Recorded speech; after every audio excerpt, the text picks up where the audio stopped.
Hello and welcome to the latest episode of the GSBC podcast.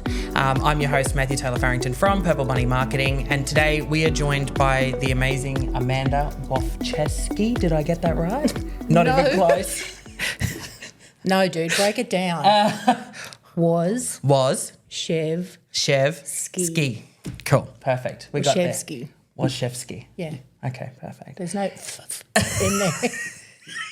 I was just winging it, all right? I was going with it. Okay, perfect. And today we're going to talk about the amazing portrait work that you do, and I can speak from personal experience. I've had the Amanda experience, both for our business and through Greater Springfield Chamber. So I guess we'll kick it off. You ready? Yep. As ready as you'll always be? Just let's go. All right, Amanda. What inspired you to establish Waschevski Portraits? So that's a good one. You said you were gonna throw me. I think I've thrown you. Yeah. Yeah, it doesn't take much. Just because it's video, I can't sit here and compose myself and think about it all. I'm just out there winging it. Yes. So Waschevski Portraits. Yes. I think it's the final unmasking. Yeah. Of Amanda. I've had many iterations as a photographer. Yes. From when I started 10 years ago. Mm-hmm. Professionally, I've been existing for 6 years, and it's just was about time I leaned into my name. Yes. Which people will now know how to pronounce now that we've broken it down. It's gonna be fun. Yes. I guess, and then your website showcases a beautiful mix of the legacy of your portraiture work, and then obviously the editorial photography. But explain to us what's your creative process when you're working with a new client or an individual? Oh, that's a good question. Actually, it comes down to the individual. Yes. And what they want. Mm-hmm. Some people really only want a 30-minute in and out headshot. I just want it done. Other people really want a deep dive and they want to tell their story. Yes. And I'm there for both. Yes. I think there's merit in both styles, so I just adapt to the person. Yes. Yeah, very similar to me and Regan, huh? Yeah. Yeah. All right. So obviously you're passionate about capturing stories that matter. How do you draw those stories out of somebody during a session? Once again, it comes down to the individual. I've got a pretty strong bull radar. Nick will bleep that, but yes. He can bleep that too. And knows. And yes. No, it does. It comes back to the individual once again. Yes. And I'm going to take my cues from them. I think at the end of the day, being a good photographer is just being a good person and making sure you've got a space for people to feel seen and heard. Yeah. We go as deep as you want, or we skim the surface. Yes. Whatever. I think it, speaking from personally having the experience, both times, I felt very comfortable. Like I didn't feel awkward doing it, apart from the turtling. But I felt... I felt more at ease doing the photography, I guess, and that was the difference. Like I've worked with several photographers throughout time, and I just felt more comfortable and at ease to just, I guess, be a bit of in front of the camera to get those moments, that we now have that we can use for our business. So yeah, well, that's exactly it. So photography is going to bring up all kinds of vulnerability in people. Yes. Sorry, that's my handbag. This is going to be a great one, Nick. Sorry, Nick. So, yes, photography brings up all kinds of vulnerabilities in people. Yes. And I'm just going to lean into that discomfort and help people look at it. Yes. And decipher what it actually means. Yeah, agreed. And then... Maybe some people are aware, maybe they're not, but you've obviously recently partnered with Springfield Chamber. Congratulations. Thank you. Can you tell us about that collaboration and I guess what led you want to support the Springfield business community? I just love the Springfield Chamber. Yes. Honestly. So do I. Yeah. I mean, they're nice people. Yeah. That's all it takes. Yes. Is just nice people. It's a good bunch that just like to actually network and connect. Yeah. I love their focus on small business. Yes. I love how helpful they are, and I love that when I deal with the chamber, I feel like I'm dealing with a person, not a faceless corporation. Yes. Yeah. Yeah, agreed.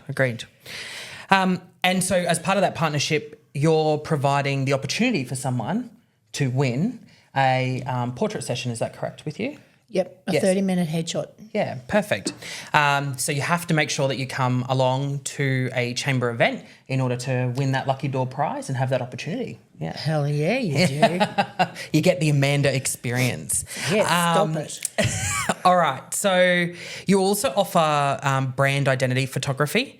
How do you help business owners align their visuals with their brand message? So when we're talking about brands, excuse me, most brands will come to me with a completed brief already. Yes. So they already know the colour palette, they know their message, and I love to work with a complete brief. Yes. For individuals that come to me, that's a little bit different. I have a whole bunch of bravado, but behind that, I am actually particularly systems driven. Yes. And I work very closely with my clients to make sure that I'm delivering their message, not mine. Yeah, definitely. And you did that perfectly for the PBM team. You guys are so cute. All right. So portrait photography. Obviously, we've talked about it a little bit and we've said that, it can be a vulnerable experience for people. Mm-hmm. I guess, how do you actually make someone feel confident in front of the camera? That is such a good question. Again, it comes back to individuality. I'm a bit empathic. Yes. So I'm just going to read somebody's cues. Yeah. If they are detail driven, I'm going to talk to them about the details of a portrait. Yes. Show them as we go what their portraits actually look like. Excuse me. And adjust the course of the shoot from there. Yes. But there's no surprises. By the time we've hit the portrait shoot, you already know what's going down. Most of the time you've met me, we've had a good chat. There's no stranger danger. Yes. Yeah, and I must admit, through the process that we went through with you, we'd spoken to you a couple of times before we actually got into the studio to make sure that we were all aligned with what we were doing. And I didn't even realise you'd got the shot until afterwards, and then I was like, you really? And then we looked back and looked at the shots and I was like, oh, okay, yeah, you do. You captured it perfectly. So it was a surprise to me. The process was very smooth, very easy. And I guess from a business perspective, it was just the team were able to walk through, get their shots, move on with their day, do their thing. It just made it seamless, I guess, for us. I sure hope so. I like it to feel like a conversation with a camera present. Yes. And it did feel like that. With a bit of laughs and fun and, Bit of swearing. A bit of swearing, bit of weird shots. Yeah. All right. So what's a particularly meaningful or, I guess, unforgettable session that has stuck with you over the years? Yeah, that's a good one. And funnily enough, it is not the fun ones. It's the work I do around the other end of the scale. From the moment I've started photography, I've always said photographs are what we hold on to when we can't hold on in person. Yes. So I've been a volunteer photographer for the Heartfelt Association for the past 7 years. Heartfelt are just a wonderful group of people that I'm very grateful to be a part of, that visit hospitals and photograph parents going through tragedy. Yep. By donating my time to that association, I've just become a better photographer. Yes. And over the years, I've had the privilege of being the final portrait photographer for a number of people. Yes. And I think my most significant work is the stuff that will never see the light of day, the stuff I don't usually speak about, because there's something, I don't even have the correct wording, there's something mesmerising about being in the presence of someone who knows that their time is coming to an end soon. Yeah, wow. Yeah. That's what sticks with me. Yes. And that's what keeps driving me. Yes. That's the power of portraits. Yes. Yeah. Definitely. Wow, just took that vibe down a bit. Well, we go where it goes, right? That's right, we do. All right. So, what is on the horizon for Waschevski? Just No? Waschevski, dude. It's just Waschevski. I'm struggling with that one. Just call me Amanda. It's okay. Amanda's Amanda, Portraits. that photographer Maybe you in should Ipswich. change the name. Amanda's No, Portraits. I'm done. And is there any upcoming projects or ideas that you're excited to explore? Oh, yes. Yeah? Yes, there is. I'm about to start work on a personal project. Yep. The Common Thread. Okay.